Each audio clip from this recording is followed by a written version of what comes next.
Hello and welcome to Gerety Talks. My name is Lucy Ongay and I am the co-founder of the Gerety Awards. Our talk today will be about health and pharma advertising, and we have three very special guests that are experts on the matter. Pamela Savage, SVP Group Creative Director at Area 23. Collette Douaihy, Global Chief Creative Officer at Dentsu Health. And Michelle Tucker, EVP Executive Creative Director, US Creative Health Lead at Edelman. Welcome and thanks for joining us today. So let's start by introducing yourselves and tell us a little bit more about your roles and agencies. Collette, would you like to start? Of course. Again, I go by Coco Douaihy. I am the Global Chief Creative Officer at Dentsu, and I joined just over 2 years now to help launch the health offering or solutions, if you will, within Dentsu. We do a lot of global health work, and I'm helping to launch that service line. Michelle, would you like to go on? Absolutely. Nice to see everyone. Thank you for having me today. So glad to be here. I'm Michelle Tucker, and I'm at Edelman, which is one of the largest global communications firms in the world. And in my role, I get the chance to work with incredibly talented writers, art directors, content creators, all of those folks. And we are working really hard to create purpose-driven campaigns that drive systemic change, positive impact within the health and wellness space across, let's face it, some of the toughest issues that are facing the world today. There's access to healthcare and therapies and reducing stigma around mental health and chronic illness, representation, health equity, all those things. So that's a little bit of what I do in a nutshell. You seem to be super busy with everything you mentioned. Pamela, what about you? Hello, hi, I'm Pam Savage. I am a SVP Group Creative Director at Area 23. We're part of the IPG Health Network. I've had the privilege of being part of this agency for the past 11 years and watching it grow and change and address the kind of emerging topics in health and wellness. At the agency, I oversee a large group. We predominantly work in really high need, unmet need categories: oncology, HIV, rare disease. But we're also very interested in finding creative solutions to very real problems through innovation and advocacy. And it's been a pure pleasure to, one, be invited to talk about what we do, but also be part of the group of creative minds really working to not only bring market products to market, but also kind of change the market that we exist in. So, Pam, you just mentioned emerging topics. So what do you think are today the biggest challenges the health and pharma advertising industry faces? Well, I think there's several. I think that we have a lot of existing challenges that have been there for a very long time that have not really been addressed or sunshine has been put on them. A lot of inequity in healthcare, whether it is from the way in which clinical trials are designed and enrolled, or it is access to healthcare or pure education to differing populations and differing needs. And I think that having the conversations started about inequality only leads us to better solutions, although it's a challenging topic to deal with because there's a lot of inertia and a lot of entrenched behavior. So those are the things we're really interested in trying to solve for, because when everybody has access to the best healthcare, the entire world is better and succeeds. And even the smallest change can put us on the right path forward to making greater change. Colette, what about you? Coco. Actually, I love what Pamela just said, and I think, there's a lot of different health challenges or challenges we face as creatives, right? One of them just keeps going back to the government restrictions, right? We see it all the time. It's so hard to live in this pharma space and feel like, you have all these great ideas that can propel our industry further, yet you're challenged with these restrictions. And because I oversee a lot of the global work, there's all kinds of restrictions globally, right? Each country is very different. And sometimes when you're doing a global campaign, it's really hard. Things get watered down, boiled down to the most basic marketing thought that really doesn't stand a chance of having an impact or connecting with patients in a real way. So I think being authentic has always been a challenge, on top of health inequity is also very important. So there's a lot of different facets coming at us as creatives, right? I remember one of my friends saying once that when you're working in pharma and healthcare, you have to be even more creative to get around some of these restrictions, more creative to deal with what's right in front of you, of always hearing, no, you can't do that, no, you can't say that. So I think they continue to be the same challenges. What I will say, though, is, and we'll probably get into this a little bit more, is technology is helping us to push in different directions, right? Like Area 23, Pamela, you guys are at the forefront of some of these innovations and have led the way for other agencies to, get inspired by. And I think, you know, it's going to be a whole new world as we see technologies start to, take shape. But I think, building off what Pamela said, that would be the next biggest thing for me, is those government restrictions. Michelle?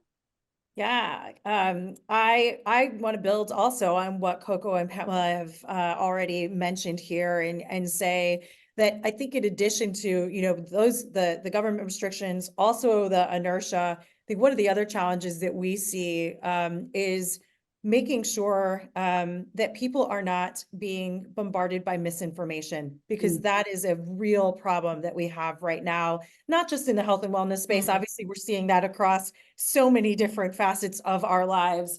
But, that's one thing that we here at Edelman, we've been studying trust for more than 20 years.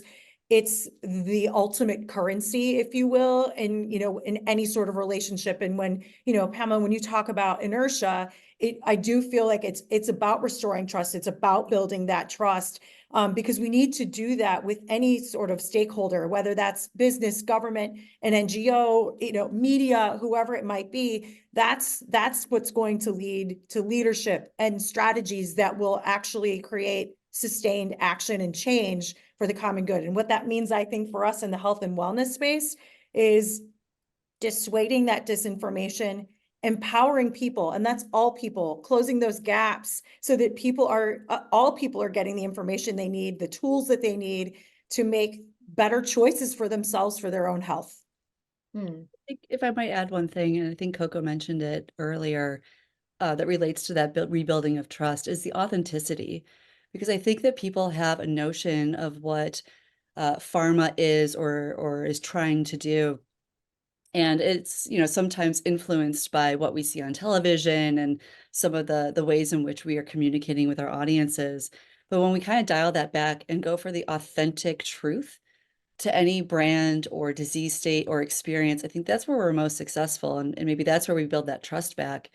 And we have seen a change in the way in which we're communicating. We are looking for people to tell their real experiences, for physicians to tell their real experiences, and both, like, honestly. And I think that's a little bit where those regulations come in too, of figuring out where we can be comfortably uncomfortable having an honest conversation about a disease, a challenge, a product. And I think that having those conversations and helping our clients and our med legal teams, everybody, see the benefit of being maybe a little comfortably uncomfortable gets us a little further into the conversation, helps people feel that someone is being authentic to their experience, and helps rebuild that trust a little bit to dispel the misinformation. And my goodness, I think we've all probably shaken our fists about the things we see out there, what we hear. And like, if we're being truthful and authentic, and the campaigns are built on strong insights that are real and translated appropriately to the different audiences that we need to reach in a way in which they're ready to accept it, that's where we're going to be more successful and move that conversation forward and kind of fight against that inertia. 100%. Love it. And you mentioned changes. So I guess the pandemic brought changes to everything in our lives, but of course, I can imagine your industry was very much impacted by it. What do you think are the biggest or most significant changes? I I think don't know. people, oh, go ahead. No, go ahead, Pamela. I think people actually became far more aware of health, wellness, and pharma. Like we went from people not knowing brand names or company names to knowing if they had a Pfizer vaccine or a Moderna vaccine.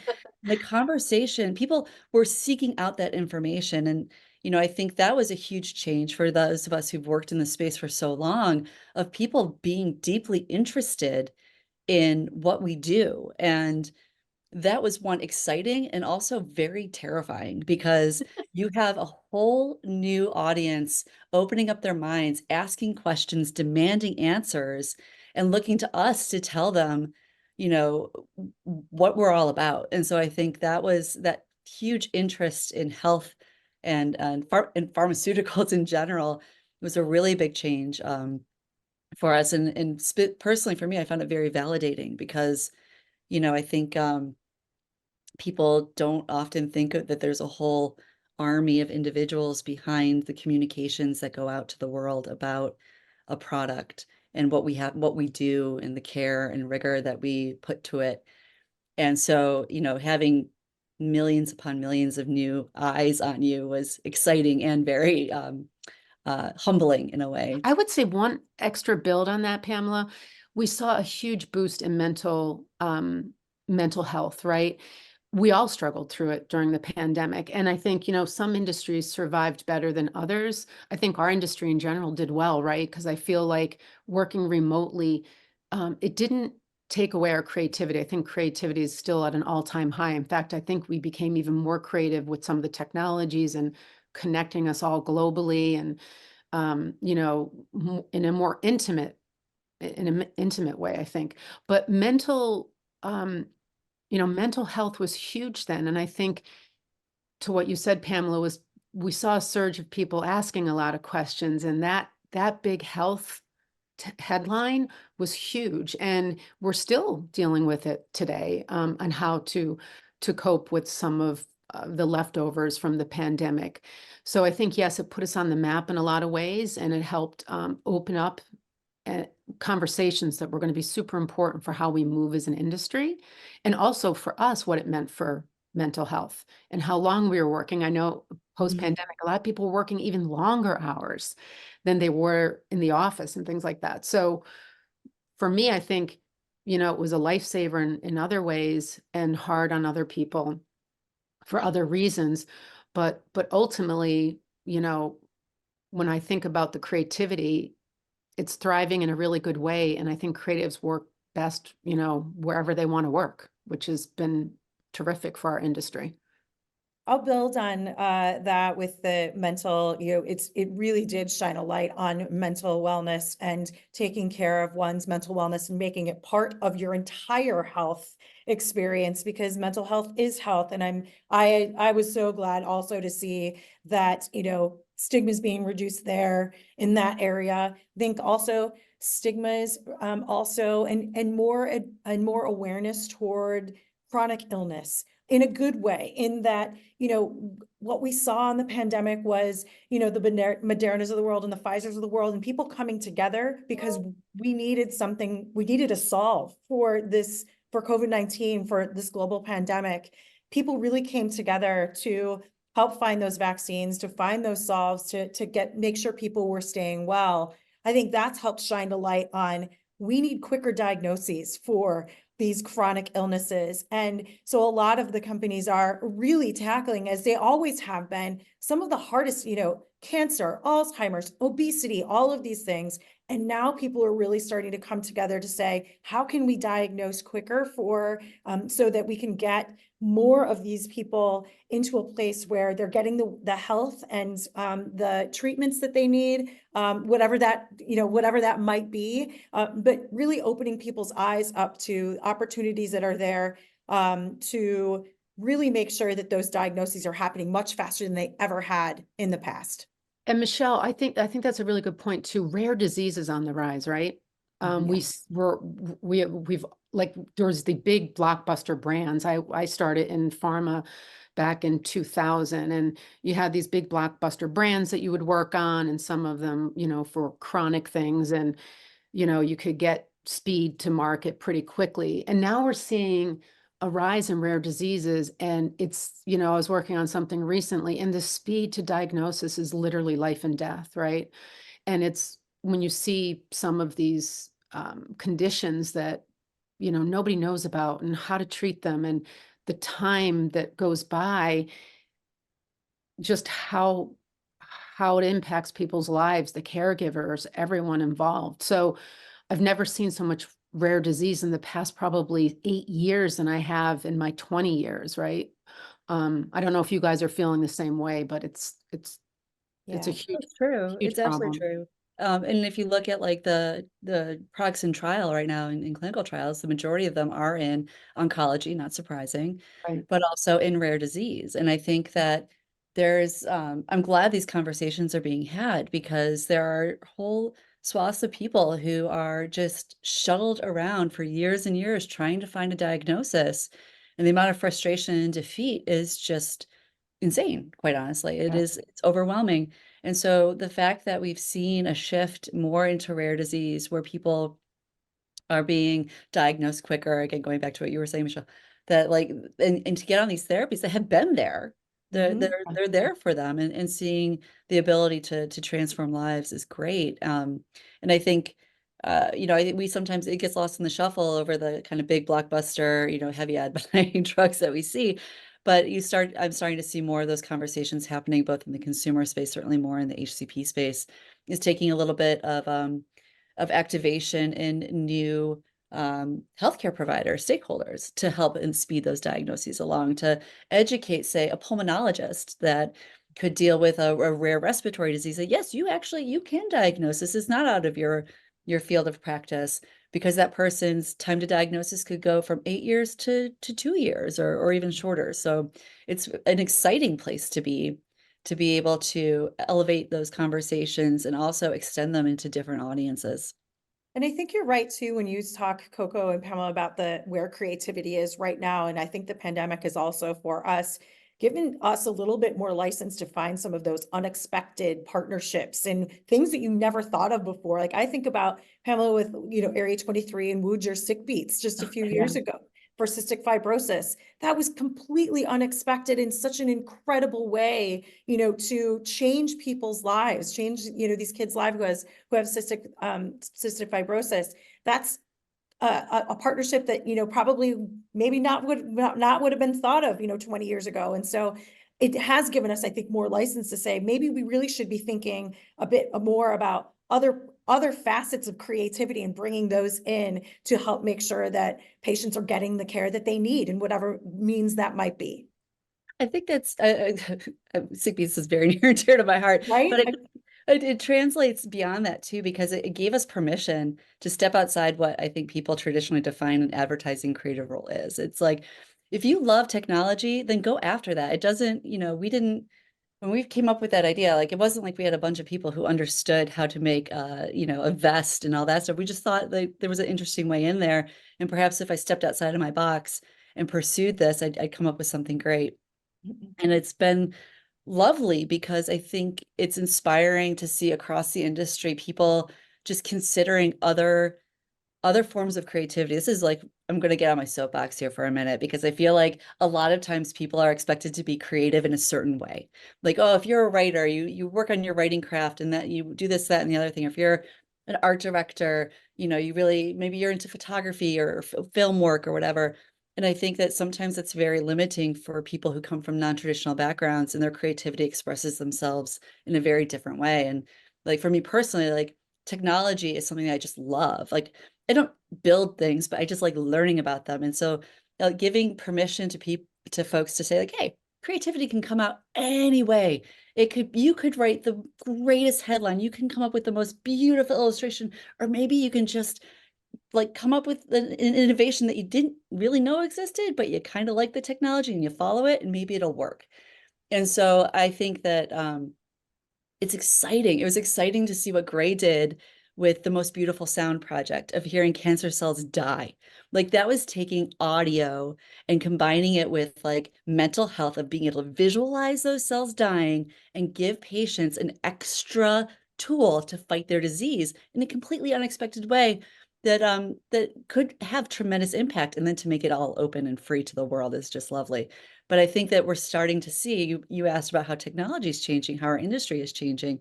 People are looking outside the kind of traditional realms of creativity to discover these new solutions. And whether it's a vest or the sound of a cell dying, or even something as simple as a book jacket that goes on what to expect when you're expecting, to help Black moms understand what they need to understand. There's just a lot of ways to be creative and make those changes that we want to make, to narrow those gaps, to be authentic, and to move our industry forward. Two campaigns that came to mind was like I'll Always Be Me, which was a really great campaign 2 years ago. And they were building off the technology from, I think it was 2 or 3 years prior with ALS for Project Revoice that Dentsu iProspect did. And really phenomenal how the technology advanced so much, right? So whether it's, I feel like you said something really important, Pamela. Sometimes you don't have to stay in your own swim lane to be really creative and think outside the box, and you should invite everyone in, right? So I feel like when they did that, they realized that they could take this technology from 3 months to, I think it was 3 weeks, right? To bank your voice for people who have MNS. So it's sometimes it's building on the current technologies for fast. We did that with scrolling therapy, right? Oh, great We project. took AI with, face recognition. And really, and I think too, like, I always go back to this, and it's so important in healthcare and pharma.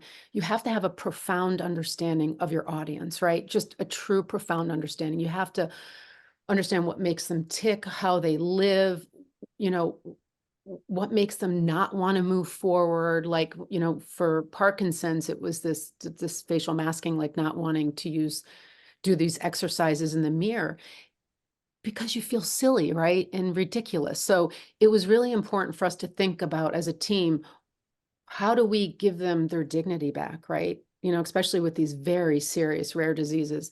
How do you give them their dignity back, make them feel like they can do some of this stuff? So I feel like building off current technologies as well could be a faster track as well, or you're inventing new ones. So very important.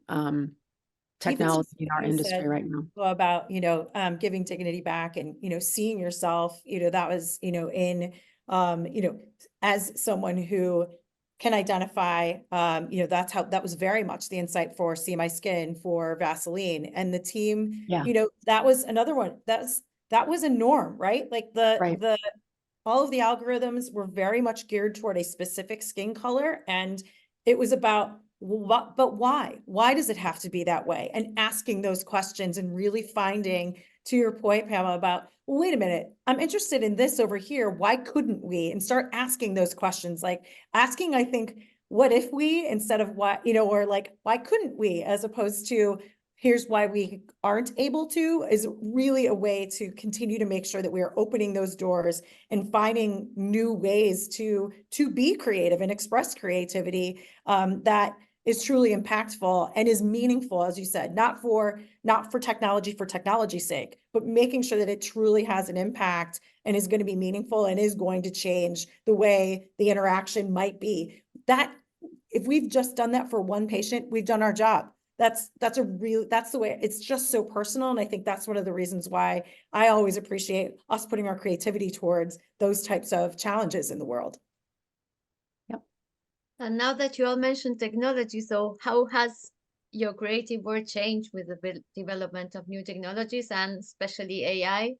Do you have a good opinion on it? What is your take on it?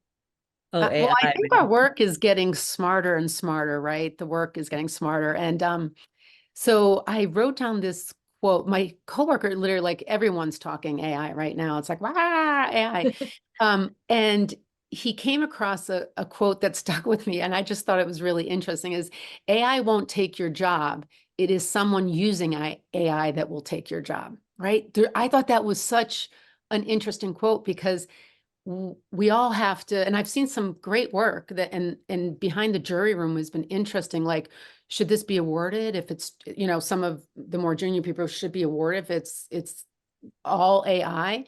The answer to me is yes. Still, it depends on how you use the technology, right? We have all kinds of tools in our toolbox from back in the day when Photoshop became a tool, right? And I think that's how we have to look at AI. We have no idea where and what kind of impact it's going to have on the industry, like further out right now. But I think we're all anxious to get in there and start playing with all these different technologies and see how do we use them as a tool and use them responsibly, I think is important. Yeah, I think I mean, AI has always been there, like, you Right. know, natural language processing, machine learning, that has been around for quite some time. And, you know, I think people just weren't quite as acutely aware of it until things like Midjourney and Stable Diffusion and ChatGPT came out. And I Right. 100% agree, Coco. It is a tool. And it's like our responsibility as creatives and even outside creatives to know how to use that tool effectively, because the algorithms only know what they know. So, you know, the beauty of the human mind is that we have the ability to create connections that just subconsciously, like you're walking down the street and you're not really thinking about something, and two ideas slam into together in your head and you have a new idea. And you can use AI to help foster that, but someone still has to be doing the input into it and teaching it. And I think there's like I mean, there's going to be continuous conversations about particularly using AI-driven art, about the legalities and things like that. And that is, you know, that is a conversation for intellectual property attorneys and not me. But I think that the ability to use it to try something out, to see something different, to help move something along is good, because, you know, oftentimes, particularly with our kind of more junior staff, they run into a block. Maybe they don't know how to get out of it. So maybe like try an AI solution, put some prompts into Midjourney and see what comes out. Put something into ChatGPT. Maybe it'll make you laugh and think about something else. But you know, I think that there was a lot of anxiety about like AI's, you know, ChatGPT is going to take your job. I don't think I don't see No. that. I think It I is not. fully agree that it is a tool and we have responsibility to know how to use it and use it well. Yeah, I'll just build on I'm so with you 100%, Coco and Pamela, on all of this, because it's I just had this conversation. I was at Penn State doing a lecture with a group of seniors, and all of them were terrified. We're not going to be able to find jobs because AI is taking all of our jobs. And it's so not something to be afraid of. We can harness this power and we can use it to our advantage. Because when you think about the potential, the amount of data that is out there that can help us be smarter, like you were talking about, thinking about how it can enhance a patient experience, how can it help even help our HCPs, you know, be even smarter about what they're doing, really being able to analyze and, you know, the data and come up with insights that help us lead to different, you know, new creative solutions. That's really where I get excited about AI. And so not being afraid of it, really, let's just get in there and harness it and use it to our advantage in ways that are going to help create positive change in the world. Yep. I mean, there'll be the people that won't use it properly. And I know it's a big thing in high schools these days and in colleges, but again, I think you're right. I think it's a great tool. What do you think is the relationship between humor and advertising in the healthcare section, and how do you think it can be used efficiently without breaking any rules? Well, I'll start. I actually think humor humanizes us all, right? And I think it's really important, almost like we were just saying, the responsibility of AI. There's a responsibility in pharma and healthcare to use humor in the right way at the right time, right? Some of the more serious, you know, illnesses, probably not the best choice to use humor, right? But I think when used right, it's a very powerful way to get across a message. One of my favorite campaigns that came out of IPG was for Phexxi, which I thought was really, you know, when you talk pure pharma and using humor in the right way for the right product at the right time, when the world was open to messages like that, I thought that was a fantastic campaign that used humor, and it even had the right talent. It all came together perfectly. And I know my friend Bruno worked on that, or when him and his team, but it was one of my favorite pieces because it was pure pharma that pushed the boundaries, that pushed even how we talk about, you know, birth control. So for me, that is the right use of humor. But again, like anything else, I think you have to use it responsibly and know when it's right, because it can be that human link and that authentic play into what a product can offer you, and then, use it to have a little bit of levity in health. I think because humor is so subjective, it's hard to find the right angle that's going to motivate your audience and not alienate your audience. And I think I love the Phexxi ad too. I mean, you're right, the casting was magnificent too. But I think like that's where we go back to authenticity, right? Of really listening to our patients or our customers to understand what is funny for them, what's skewering something that's a truth in their lives in a way that that takes the power away from the disease and gives it back to them. And I think I love humor. I have yet to be able to successfully sell it in. And I think you find it maybe less so in the bigger campaigns, but maybe more in like specific tactics and channels of finding the right forum to do it. But I think it is so powerful. You see it in from more advocacy standpoints, like Stand Up to Cancer, where you have people who are going to use humor to defang a life-ending disease and to laugh and have that moment and of a release and connection. So I think like finding those opportunities to build that into our brands is a great one. I work in a rare disease. We were for hypoparathyroidism, which is you don't have a hypoparathyroid and you're on a lifetime of calcium and vitamin D supplements. And we used like kind of lighthearted humor and memes and things like that to be able to, point out some of the kind of lunacy of what patients were expected to do. And they were like, that is my life. So thank you for pointing that out.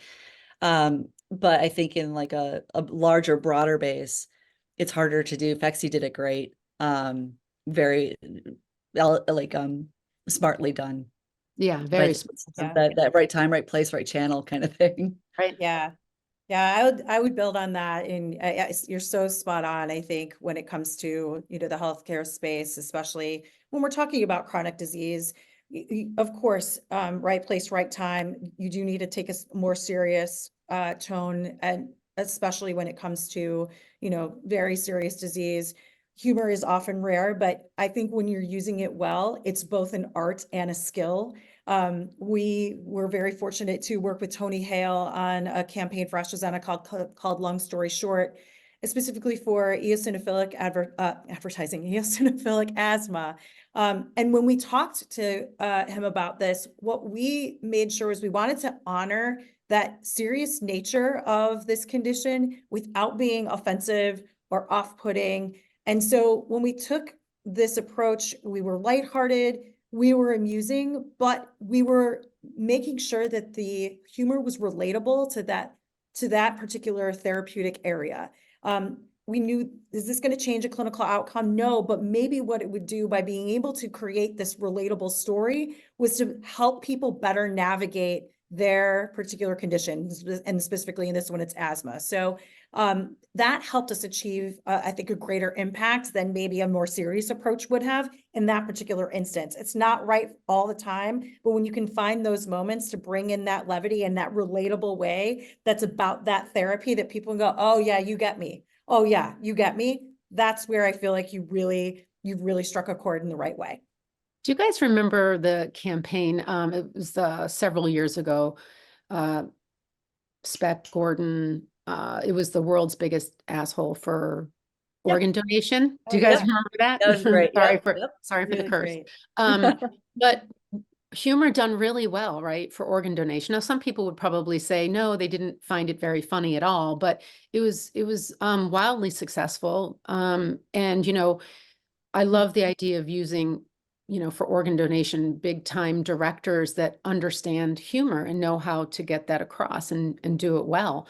And I thought that campaign was great. And it made you think about organ donation in a different way. It's a scary thing in the first place, but if someone like him can do it, then maybe you can too. And another thing you mentioned, Coco, before I wanted to ask, it's about the restrictions and the law. So I know in the US, there are very many restrictions around communication in the health sector, which are very different to other countries or regions like Europe or Latin America. So what do you think the US can teach these markets? And on the other hand, What do you think the US can learn from them? It's actually, I was asked this question recently, and it's interesting. We can always learn from each other, right? Whether it's the US leading the way or other global countries leading the way. Even on scrolling therapy, the restrictions were very different than the US. So we have to find those commonalities or the places where they can gel a little bit better to make it a little bit broader. But in general, you're always going to have these restrictions. And especially on these global campaigns, it takes a while to figure some of this out. Sometimes it can take too long, right? And you've missed some important deadlines, to get to launch. But I feel like one of the things with the restrictions for me has always been, I think, Pamela, you hit on this, was how do we help our clients push with us to work either not around the restrictions, because the restrictions are the restrictions, but to help our clients and agencies understand, well, how do we go up against some of those restrictions? What are the conversations we can have that maybe push those restrictions out a little bit? So I feel like they're always going to be there. And it's, I think it's like kind of where, especially in pharma, right? Not health and wellness so much, but in pharma, you're going to immediately, I was just working on a campaign up in Canada and it was like, no, no, no, no. And then I stopped the team and I said, okay, I get that, but can we just talk for let's just open up the conversation, figure out how can we creatively, which we said this at the beginning of the conversation, work around that. And before I knew it, the medical writer was like, oh, I know what you mean now. This is what we can probably do. We reached out to the client. We got them to go into an MLR review, had the whole discussion and realized what was an automatic no became an automatic yes, right? So I feel like there's that constant, like we push technology, like we push our creativity, we have to push up against these regulations to see where there is room to go outside the parameters and make it impactful. Does that make sense, Pamela? I know you work Oh, on no, yeah, no, it makes especially on perfect sense. I know I've worked on Yeah. oncology too. It's like it's hard. Well, my But career has been spent in those meetings with MLR and asking how do we, we have a somewhat of a shared goal, right? Like we want to communicate to our customers, to our audience, to help them better understand either the disease state or the benefit. And I think, the rules exist for a reason. And, I had this moment a little while ago where you get kind of caught in this loop of just wanting to get something through. I just want to get this thing through and I'm going to keep trying and keep iterating. And rather than do that, maybe I should stop like you did and stop and have a conversation and try to pinpoint what the real issue is. And I think we get into this like frenetic state of just, it's us versus them. And why don't they see it my way? And I wish that they would just like give a little. And when we stop and we take a step back and have a conversation and invite our medical, regulatory, legal friends into that conversation, suddenly it becomes, we're not on opposite sides. We're working together to solve a problem. Like, I need you to help me. This is what I want to achieve. How can we do it? And I find that like lowers the defenses of, the med legal team because they exist for a reason. Very, very needed. I And love then that. now we're on the same side. Michelle, too, for you, right? Like, especially in the PR space, there's been laws that have been changed, right? Like fundamental laws. So would love to hear your point of view on that. Absolutely. I feel, Pamela, you're so spot on. I think one of the things that we have been talking about quite a bit, as we're going into these MLR meetings is exactly what you're saying, which is, look, we're going in here together as a team and having these conversations because we are all trying to achieve the same goal. I think when we have been having these conversations, we're trying to do it with them in terms of, we understand that these are the legalities that are in front of us. These are the things that we must adhere to, of course. But what we also need to talk about is putting it in the context of how our audience is going to be seeing the information, interpreting the information. Cultural competence is a huge part of how we start to have these conversations and say, okay, we know that the restriction is X, but how can we say this in a way to make sure that it's understood? Because the way it's being expressed in this particular way, legalese or whatever it might be, isn't going to come through, and it's not going, it might actually cause more questions than it would actually better, get us to a better place. So it is very much about those conversations. I think also, as we have been, working through all, it moves by the minute, right? And so, even what happens in the news, it happens very quickly, so we have to move very quickly to make sure that we are working super closely with those MLR teams. Rolling up my sleeves, sitting in there. I have a really great memory of sitting with the Janssen team and sort of literally looking at the major statement and saying, okay, how can we make this work so it sounds right to our audience? Because right now it doesn't. And here's the reasons why. So putting that context around it and having people have empathy for, and thinking, putting themselves in the shoes of the audience, I think really does help with those conversations and get us all to a place where we're achieving multiple goals. Yeah. Yeah. And I don't think, we have something to teach the world in the US. I think we learn from each other, because I've seen a lot of global work that have changed laws. Like, that's huge, right? Yeah. To change a law where restrictions were so tight. What was it? Letters for a Law was one of them last 2 years ago or something about cannabis oil, helping people with Parkinson's. There was the tampon tax book, which was, phenomenal. Just in Spain, they had they changed the breast cancer time to treatment, like to expedite the approval of a drug because it was taking forever. Yep. And their creativity moved policy. Yep. Yeah. Even a number of states have even, we've just worked on this with the American Sexual Health Association and our client Hologic on let's talk about sex. And it floored everybody that I shouldn't say very few states. There are a few states that don't have any sort of legislation surrounding sex ed. And so people are learning their sex ed from, TikTok and of course, all of these other places. And of course, we are seeing a rise of STIs in the younger set in, the 19 to 25 age range. And TikTok wasn't allowing people to speak about sex. You're having to write things like segs, which we realize that's not how we're going to be able to teach people. We have to be authentic. We have to be able to say the words.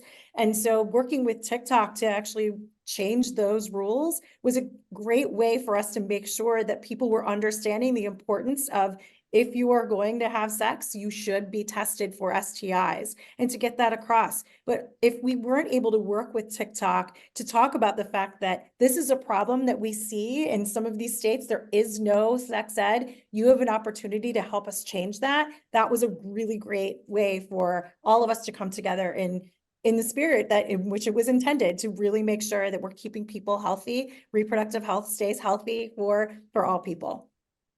Yeah, I've seen I'm like you guys, you've seen some really creative stuff that pushes the boundaries, even how we look at or scrolling ISI on social media platforms like a TikTok or Instagram. And I think it's just, we have to just keep pushing our industry further, right? It just, we can't give up and just say, well, we can't do it, right? I think whoever was saying can't.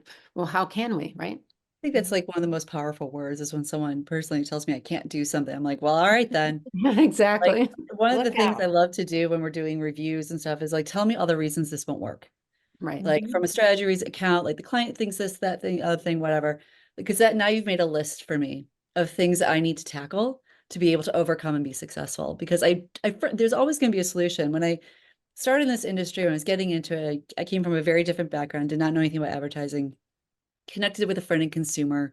And, I said, oh man, it must be so great when you work in consumer and like, you could do anything. And he's like, he's like, I don't know the limit until I run face first into it, until I'm told no. And then I turn around and I run a different direction and I hit another wall.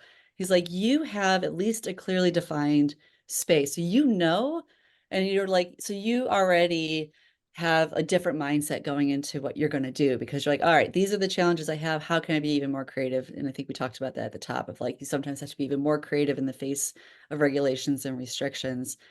And that's really energizing. I think people think like, oh, you can't do this because it's pharma, or legal will never let you. And I'm like, all right, well, they might not let me do that thing, but maybe they'll let me do this thing if we just work together. So, I think it's, if you look at it as a problem and not as an opportunity, you're not going to get anywhere. Because you're always going to have a problem. I Exactly. started exclusively in HCP work 24 years ago. It was all HCP. And back then it was always no, like you just didn't, nobody pushed up against, I mean, yeah, a little bit, but ultimately, like if you look at how far HCP communications have come since 2000 to 2024, leaps and bounds of where we can go and what we can say. And that wasn't just because time went by, it was because it's the creatives pushing, always pushing to make the work better and pushing up against those regulations on where we can go. Well, thank you so much for this great enlightening conversation. And I really hope you will be able to do all the things and the projects that you have this year.